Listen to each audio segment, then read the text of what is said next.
Dès le début de l'année, un nouveau film post-apocalyptique mêlant crise biologique et horreur arrive restauré.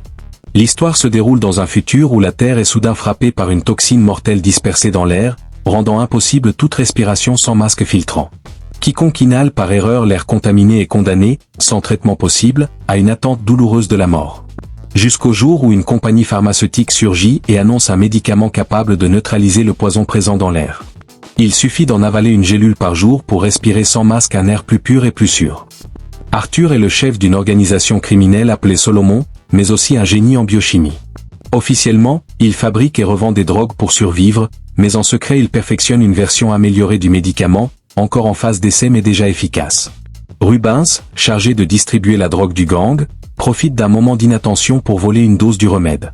Lors d'une soirée, il s'apprête à la tester avec Marie, l'amie de sa petite amie, mais Alice les surprend au même instant. Marie tente de la rattraper pour s'expliquer, mais Alice, folle de colère, refuse d'écouter. Elle l'avale donc entièrement. Elle se déshabille et se plonge dans la baignoire. À ce moment, plusieurs hommes de Solomon surgissent et bloquent Rubens dans la salle de bain. Pris de panique, il avoue avoir dérobé une dose. Mais il ne l'a plus sur lui. Dès qu'ils s'en vont, Alice émerge soudain de la baignoire. En apprenant qu'elle a tout bu, Rubens s'enfuit et verrouille la porte derrière lui. Quand il ramène les hommes dans la salle de bain, Alice a déjà disparu.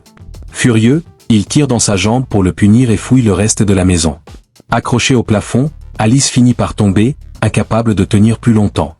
Alice affirme qu'il ne s'agit que d'une réaction aux médicaments. Voyant les hommes toujours en bas, elle retourne dans la salle de bain pour trouver une autre issue. À la surprise de Rubens, elle brise en quelques coups la vitre renforcée. Ensemble, ils parviennent à grimper sur le toit, mais Rubens glisse malencontreusement et chute. Sans hésiter, Alice saute aussi. Une fois chez elle, elle découvre avec effroi que ses chairs se décomposent à plusieurs endroits et que son corps subit des mutations terrifiantes. Réalisant la gravité de la situation, elle court à l'hôpital pour se faire examiner. Mais le médecin, horrifié par son état, recule immédiatement.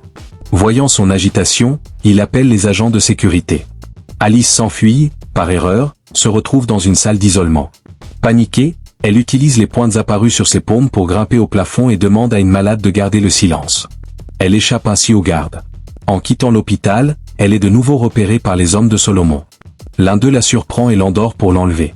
À son réveil, Alice se découvre enfermée dans une cabane. Personne ne semble la surveiller. Grâce aux lames formées sur ses poignets, elle tranche facilement les cordes qui l'attachent. Voyant de la viande fraîche sur la table, elle se met immédiatement à la préparer puis la dévore avec voracité. C'est à cet instant que les deux ravisseurs entrent soudain dans la pièce.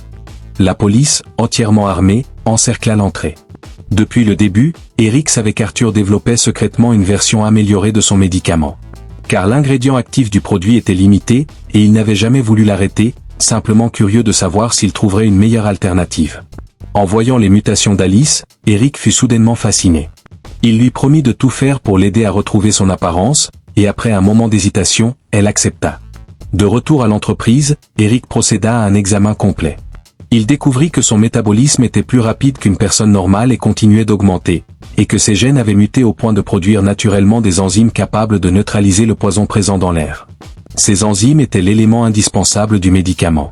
Cela signifiait qu'Alice n'avait plus besoin du produit pour survivre. Fou, voulait l'utiliser pour des expériences humaines, espérant extraire sa capacité d'immunité afin de vendre ce pouvoir aux milliardaires. Réalisant la trahison, Alice éclata de rage. Eric réagit aussitôt et l'assomma avec une forte dose de sédatif. Un peu plus tard, il courut vers le sous-sol, où elle trouva enfin la pièce où Arthur était détenu. Un garde patrouillant aperçut des vêtements au sol et s'en approcha. Une fois rassuré, il baissa sa vigilance. Il avait quitté l'entreprise pour créer un médicament accessible gratuitement aux gens ordinaires. Bien qu'Alice regrettait encore d'avoir avalé la dose, elle retrouva courage et décida d'aider Arthur à renverser la compagnie. Ils s'échappèrent précipitamment du bâtiment, traversèrent la forêt et atteignirent une clôture. Alice découpa aisément le grillage avec l'arête de son coude. Mais des gardes les repérèrent et se lancèrent à leur poursuite. Ils coururent jusqu'à un barrage avant de s'arrêter. Sachant qu'ils ne pouvaient fuir plus loin, Arthur confia à Alice l'ingrédient actif récupéré, lui demandant de l'apporter à son contact pour produire davantage de doses. Puis Alice sauta du barrage sous les yeux d'Arthur. Quand Eric arriva avec ses hommes, trouvant Arthur seul, il le ramena pour le forcer à fabriquer une nouvelle dose. À la fin, Alice, qui avait survécu, acheva complètement sa transformation et trouva le complice d'Arthur à l'endroit convenu. Elle découvrit alors que le véritable cerveau de l'opération était en fait l'assistante d'Eric.